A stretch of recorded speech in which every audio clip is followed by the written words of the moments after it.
Assalamualaikum warahmatullahi wabarakatuh. Perkenalkan saya Riza Ayujaya dengan NIM 230401020082. Pada UAS Data Mining kali ini, saya memilih tema tentang pemerintahan dan saya akan mempresentasikan tentang implementasi data mining menggunakan metode CRISP-DM untuk klasifikasi dalam analisis data kependudukan. Tujuan dari penelitiannya yaitu yang pertama, menganalisis dan mengumpulkan data kependudukan menggunakan metode CRISP-DM.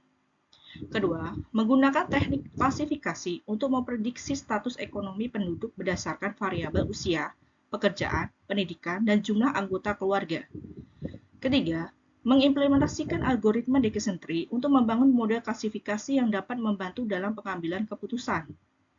Keempat, mengevaluasi performa model klasifikasi yang digunakan dengan menggunakan metrik akurasi dan laporan klasifikasi. Landasan teorinya yaitu, data mining adalah proses mengekstraksi informasi yang berguna dari sejumlah besar data dengan menggunakan teknik statistik, kecerdasan buatan, dan machine learning. Dalam penelitian ini, teknik yang digunakan adalah klasifikasi yang bertujuan untuk mengelompokkan data ke dalam kategori yang telah ditentukan. CRISP-DM atau Cross Industry Standard Process for Data Mining adalah metodologi yang standar dalam data mining yang terdiri dari 6 tahapan utama, yaitu business understanding, data understanding, data preparation, modeling, evaluation, dan deployment. Dalam penelitian ini, klasifikasi digunakan untuk mengelompokkan penduduk berdasarkan usia, pekerjaan, pendidikan, dan jumlah anggota keluarga ke dalam kategori pendapatan rendah, menengah, dan tinggi.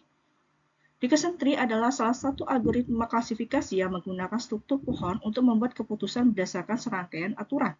Dickinson Tree digunakan untuk membangun model klasifikasi berdasarkan variabel yang tersedia dalam dataset kependudukan. Sumber dataset. Dataset yang digunakan dalam penelitian ini diperoleh dari Dinas Kependudukan dan Pencatatan Sipil, serta sumber dataset publik dari Kaggle atau Uji Machine Learning Repository. Dataset ini mencakup informasi kependudukan seperti usia, jenis pekerjaan, tingkat pendidikan, jumlah anggota keluarga, dan kategori pendapatan. Tahapan CRISP-DM yang pertama adalah business understanding. Permasalahan yang dihadapi yaitu Dukcapil menghadapi tantangan dalam klasifikasi penduduk berdasarkan kondisi sosial ekonomi mereka untuk memastikan distribusi bantuan sosial yang lebih efektif dan kebijakan yang lebih tepat sasaran. Tujuannya, penelitian ini bertujuan untuk membangun model klasifikasi menggunakan Dickinson Tree untuk mengelompokkan penduduk ke dalam kategori rendah, menengah, dan tinggi berdasarkan variabel usia, pekerjaan, pendidikan, dan jumlah anggota keluarga. Algoritma yang dipilih adalah Dickinson Tree karena memiliki interpretasi yang mudah dipahami dan memberikan kejelasan dalam proses pengambilan keputusan. Tahapan yang kedua adalah data understanding. Deskripsi dataset yang digunakan dalam penelitian ini berkaitan dengan klasifikasi status ekonomi penduduk berdasarkan data dari Dinas Kependudukan dan Pencatatan Sipil. Dataset ini terdiri dari beberapa atribut yang merepresentasikan faktor-faktor yang berpengaruh terhadap status ekonomi seseorang. Atribut dalam dataset tersebut adalah, yang pertama adalah usia, numerik, usia individu dalam setahun. 2. Pekerjaan atau kategorikal, jenis pekerjaan individu seperti pegawai, petani, wira swasta. Ketiga adalah pendidikan kategorikal, yaitu tingkat pendidikan terakhir individu, SMP, SMA, S1. Yang keempat adalah jumlah anggota keluarga, numerik, jumlah anggota keluarga dalam satu rumah tangga. Yang kelima adalah status ekonomi kategorikal target, klasifikasi tingkat ekonomi individu, rendah, menengah, ataupun tinggi. Tahapan yang ketiga adalah data preparation. Pada tahap ini, data yang diperoleh akan diproses agar dapat digunakan dalam model klasifikasi. Proses ini meliputi beberapa langkah utama. Yang pertama adalah pembersihan data atau data cleaning. Menghapus nilai kosong, missing values. Jika terdapat entry yang tidak memiliki nilai pada salah satu kolom penting, data tersebut dihapus atau diisi dengan nilai rata-rata atau mean, atau modus mode dari kolom terkait. Lalu, menangani data duplikat. Duplikasi dalam dataset dihapus untuk menghindari bias dalam model klasifikasi. Lalu, menangani outlier. Data yang memiliki nilai ekstrim di luar distribusi normal dianalisis dan diputuskan apakah akan dihapus atau diselesaikan. Kode dalam Python seperti di bawah ini. Oke. Yang kedua adalah transformasi data. Mengubah variabel kategorika menjadi numerik. Kolom pekerjaan dan tingkat pendidikan dikonversi ke bentuk numerik menggunakan label encoding atau one-hot encoding. Lalu normalisasi data. Variabel numerik seperti usia dan jumlah anggota keluarga dinormalisasi menggunakan metode min-max scaling agar memiliki nilai dalam rentang tertentu untuk meningkatkan performa model. Kode dalam Python seperti di bawah ini. Ketika ada pemilihan fitur, setelah pembersihan dan transformasi data, langkah selanjutnya adalah memilih fitur yang memiliki dampak signifikan terhadap klasifikasi. Dalam penelitian ini, fitur yang digunakan meliputi usia, pekerjaan, pendidikan, jumlah anggota keluarga. Fitur yang tidak relevan atau memiliki korelasi sangat rendah dengan target status ekonomi akan dihapus untuk meningkatkan efisiensi model. Kode di dalam Python seperti di bawah ini. 4 adalah pembagian data. Data yang telah diproses kemudian dibagi menjadi 2 bagian. Data latih atau training set itu 80% digunakan untuk melatih model klasifikasi. Lalu ada data uji atau testing set itu 20% digunakan untuk mengevaluasi performa model. Metode stratified sampling digunakan agar distribusi kategori dalam dataset tetap proporsional antara data latih dan data uji. Kode Python seperti di bawah ini.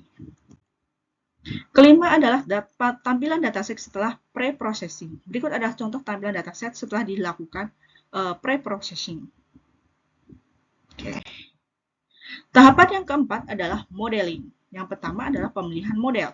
Berdasarkan karakteristik dataset dan tujuan penelitian, model klasifikasi yang digunakan adalah Dickinson Tree Classifier. Model ini dipilih karena mampu mengenali variabel numerik dan kategorika serta memberikan interpretasi yang mudah melakukan struktur pohon keputusan. Model lain yang juga dipertimbangkan untuk perbandingan adalah yang pertama adalah Random Forest Classifier, menggunakan beberapa pohon keputusan untuk meningkatkan akurasi dan mengurangi overfitting. Yang kedua adalah Support Vector Machine atau SVM, cocok untuk dataset yang dengan jumlah fitur yang tidak terlalu banyak. Yang ketiga adalah KNN, K-Nearest Network, digunakan sebagai pembanding karena kesederhanaan klasifikasi berbasis jar. Oke. Kedua adalah implementasi model. Model dikembangkan menggunakan Python dengan library scikit-learn. Tahapan implementasi sebagai berikut. Import LI seperti di samping, lalu persiapan data, kode seperti di samping, training model seperti yang ada di samping, evaluasi model seperti yang ada di samping ini. Selanjutnya ini adalah sebuah gambar tentang Dickinson Tree atau pohon keputusan berdasarkan data-data yang dataset yang sebelumnya ya, yang telah dibahas seperti ini. Oke. Tahapan kelima adalah evaluasi. Metrik evaluasi. Untuk mengevaluasi performa model klasifikasi yang telah dibangun digunakan beberapa metrik evaluasi berikut seperti akurasi, proporsi prediksi yang benar terhadap seluruh data uji. Yang kedua adalah presisi. Proporsi prediksi positif yang benar dibandingkan dengan seluruh prediksi positif. Yang ketiga adalah recall. Proporsi data positif yang berhasil diklasifikasi dengan benar. Yang keempat adalah F1 score, rata-rata harmonik dari presisi dan recall yang berguna jika terdapat ketidakseimbangan di kelas. Yang kelima adalah metrik kebingungan atau confusion metric, metrik yang menunjukkan jumlah prediksi benar dan salah untuk setiap kelas. Yang kedua adalah evaluasi model dengan Python. Yang pertama adalah menghitung metrik evaluasinya. Ini adalah kode di dalam Python-nya. Yang kedua adalah hasil evaluasi. Misalkan hasil evaluasi menunjukkan seperti di samping ini. Yang ketiga adalah analisis hasil evaluasi. Jadi model memiliki akurasi 85% yang menunjukkan performa yang cukup baik. Yang kedua adalah precision dan recall pada kelas menengah sedikit lebih rendah dibanding kelas lain yang menunjukkan bahwa model kadang salah dalam klasifikasi individu pada kelas ini. Yang ketiga adalah metrik kebingungan menunjukkan bahwa sebagian kecil prediksi masih mengalami kesalahan, misalnya 2 individu dari kelas menengah diklasifikasi sebagai rendah. Yang keempat adalah perbaikan model. Untuk meningkatkan performa model, beberapa langkah perbaikan dapat dilakukan. Yang pertama adalah fitur engineering, menambah atau mengubah fitur agar lebih informatif. Yang kedua adalah hyperparameter tuning atau mengoptimalkan parameter model seperti kedalaman maksimum Dickinson Tree. Yang ketiga adalah balancing data. Jika ada ketidakseimbangan kelas, metode seperti oversampling atau undersampling bisa digunakan. Yang keempat adalah menguji model alternatif menggunakan random forest atau support vector machine atau SVM sebagai perbandingan. Oke. Evaluasi menunjukkan bahwa model klasifikasi memiliki performa yang cukup baik dengan akurasi 85%. Namun masih terdapat beberapa kesalahan klasifikasi terutama pada kelas menengah. Perbaikan lebih lanjut dapat dilakukan dengan teknik balancing data dan hiperparameter tuning untuk meningkatkan akurasi dan presisi model. Oke, lalu adalah tahapan deployment. Setelah model klasifikasi berhasil dikembangkan dan dievaluasi dengan performa yang baik, tahap berikutnya adalah deployment. Deployment bertujuan untuk mengintegrasikan model ke dalam sistem yang dapat digunakan untuk pengguna akhir, seperti aplikasi berbasis web atau API. Yang pertama adalah metode deployment. Model dapat dideploy menggunakan berbagai metode antara lain. Yang pertama adalah API dengan Flash atau Fast API. Model dikemas dalam API yang dapat diakses oleh aplikasi lain. Yang kedua adalah integrasi dengan web app. Model diintegrasikan ke dalam aplikasi berbasis web dengan framework seperti Django atau Streamlit. Yang ketiga adalah cloud deployment. Model diunggah ke layanan cloud seperti AWS, Google Cloud, atau Heroku untuk akses global. Dalam penelitian ini, deployment dilakukan menggunakan Flash untuk membangun API sederhana. Yang kedua adalah implementasi deployment dengan Flash. Yang pertama adalah instalasi library. Kode di dalam Python-nya seperti di samping. Yang kedua adalah menyimpang model. Ini adalah kode di dalam Python-nya. Lalu ketiga adalah membuat API dengan Flash. Seperti kode yang di dalam Python-nya seperti gambar di samping. Yang keempat adalah menjalankan API. Seperti ini kodenya. Lalu contoh request API menggunakan Postman atau CURL kirimkan request berikut seperti ini. Respon yang diharapkan maka akan muncul prediksinya yaitu kelas menengah. Yang ketiga adalah evaluasi dan pemantauan model. Setelah deployment, model harus terus dipantau dan evaluasi untuk memastikan performa tetap optimal. Langkah-langkah pemantauan meliputi yang pertama adalah logging prediksi, menyimpan input dan output model untuk menganalisis lebih lanjut. Yang kedua adalah retraining model, menggunakan data terbaru untuk meningkatkan akurasi model. Yang ketiga adalah A/B testing, menguji beberapa model berbeda untuk memilih yang terbaik. Deployment dilakukan dengan membangun API menggunakan Flash yang memberikan model diakses secara luas. Model dapat digunakan dalam berbagai aplikasi dan terus dipantau untuk peningkatan performa. Dengan langkah ini, model klasifikasi dapat memberikan manfaat bagi Dinas Kependudukan dan Catatan Sipil dalam mengelompokkan status ekonomi penduduk secara otomatis. Oke, implementasinya yang pertama adalah pemrograman Python.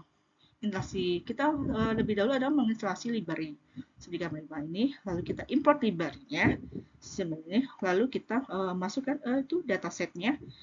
Dataset yang digunakan berisi informasi penduduk dan fitur sebagai berikut: usia, pekerjaan, pendidikan, jumlah anggota keluarga, status ekonomi. Maka akan seperti di samping ini. Oke. Lalu ketika ada perhitungan klasifikasi, model klasifikasi yang digunakan adalah Dickinson Tree dan K-Nearest-Network untuk dibandingkan performanya. Yang pertama adalah pre-prosesan data, seperti di samping, dan lalu membagi data menjadi data lebih dan data latih dan data uji, seperti ini. Lalu melatih model Dickinson Tree, seperti gambar ini. Yang keempat adalah melatih model KNN, seperti gambar ini. Oke. Lalu kemudian adalah evaluasi model. Oke, seperti ada di bawah ini ya. Oke. Hasil eksperimen. Setelah melakukan implementasi model klasifikasi menggunakan Dickinson Tree dan KNN, hasil eksperimen diperoleh dari evaluasi model terhadap data uji berdasarkan dataset kependudukan. Hasil evaluasi Dickinson Tree yaitu seperti yang ada di bawah ini. Jadi materi kebingungannya adalah seperti ini ya. Oke, akurasinya itu 8,7%. Oke. 87%, maaf, 87%. Dan hasil evaluasi menggunakan KNN, hasil pengujian model KNN dengan K sama dengan 5, akurasinya yaitu 80%. Analisis perbandingan model. Dickerson Tree memiliki akurasi lebih tinggi 87% dibandingkan KNN 8%, menunjukkan model ini lebih mampu mengklasifikasi data dengan baik. Precision dan recall pada kelas menengah sedikit lebih rendah dibandingkan kelas lainnya, menunjukkan kemungkinan adanya overlap data antar kelas. Materi kebingungan menunjukkan bahwa KNN memiliki lebih banyak kesalahan klasifikasi dibandingkan Dickerson Tree, terutama pada kelas rendah dan menengah. Faktor yang mempengaruhi hasil. Kompleksitas model Dickerson Tree mampu menangani variabel kategorikal dengan lebih baik dibandingkan KNN yang tergantung pada metrik jarak. Ukuran dataset dengan lebih banyak data, KNN dapat meningkatkan performa karena memiliki lebih banyak referensi tetangga. Pemituran fitur. Beberapa fitur mungkin lebih berpengaruh dalam membedakan kelas dan dapat dilakukan fitur engineering lebih lanjut. Distribusi data. Keseimbangan jumlah sampel per kelas dapat mengaruhi akurasi model. Setelah dilakukan pembahasan sebelumnya, maka dapat diambil kesimpulan. Yang pertama adalah Dickerson Tree memiliki akurasi lebih tinggi 87% dibandingkan KNN 80%, menunjukkan bahwa metode ini lebih efektif dalam mengklasifikasikan data kependudukan. Yang kedua adalah model Dickerson Tree lebih mampu menangani variabel kategorikal dan memberikan hasil yang lebih stabil dibandingkan KNN yang tergantung pada metrik jarak. Yang ketiga adalah distribusi data memiliki pengaruh terhadap performa model, terutama dalam membedakan kelas menengah yang memiliki kemiripan dengan kelas lainnya. Yang keempat adalah evaluasi menggunakan precision, recall, dan coefficient metric menunjukkan bahwa Dickerson Tree memiliki kesalahan klasifikasi yang lebih sedikit dibandingkan KNN. Oke, mari kita lanjutkan ke pembahasan atau presentasi program ke dalam Python menggunakan VS Code.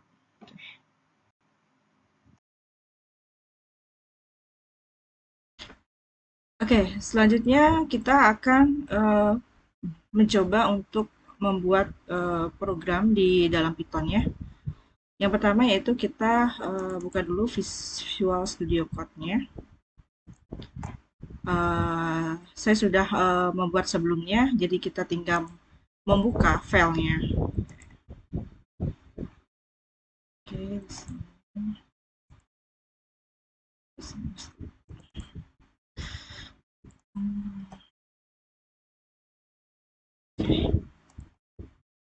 Oke, ini adalah program yang sudah saya buat, yang sebelumnya sudah dipresentasikan tahap-tahapannya. Seperti di sini ada import pandas, import napi, lalu di sini ada scalar. Lalu untuk data preparation-nya, codingnya seperti ini. Variabel ada usia, pendapatan, status pernikahan, jumlah anak, pendidikan, status ekonomi. Lalu encoding variabel kategorikal seperti bisa seperti tampilan di bawah ini, yaitu. Lalu ini adalah untuk pisahkan fitur dan labelnya. Oke, ada status ekonomi, lalu ada submit data menjadi 80% training dan 20% testing sesuai dengan pembahasan data preparation sebelumnya ya. Jadi untuk training test yaitu 80% dan testing testnya untuk 20%.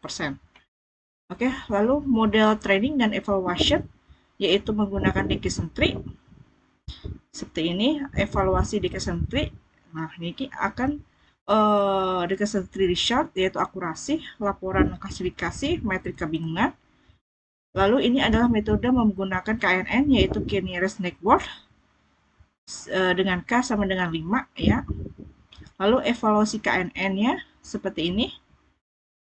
Ini ada akurasi, laporan klasifikasi, dan metrik kebingungannya sama seperti Dickerson Tree untuk menjadi perbandingan aja. Yang ketiga adalah deployment simulasi prediksinya. Oke. Lalu ini ada contoh presnya. Lalu kita run, maka akan muncul tampilan bawah ini. Oke, kita tunggu dulu.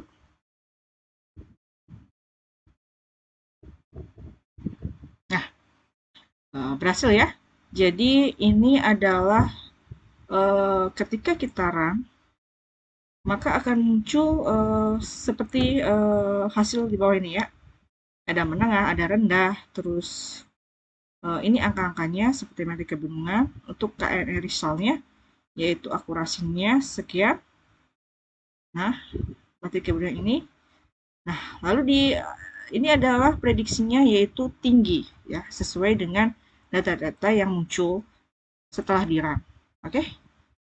Terima kasih presentasinya. Demikianlah presentasinya. Terima kasih atas perhatiannya. Wassalamualaikum warahmatullahi wabarakatuh.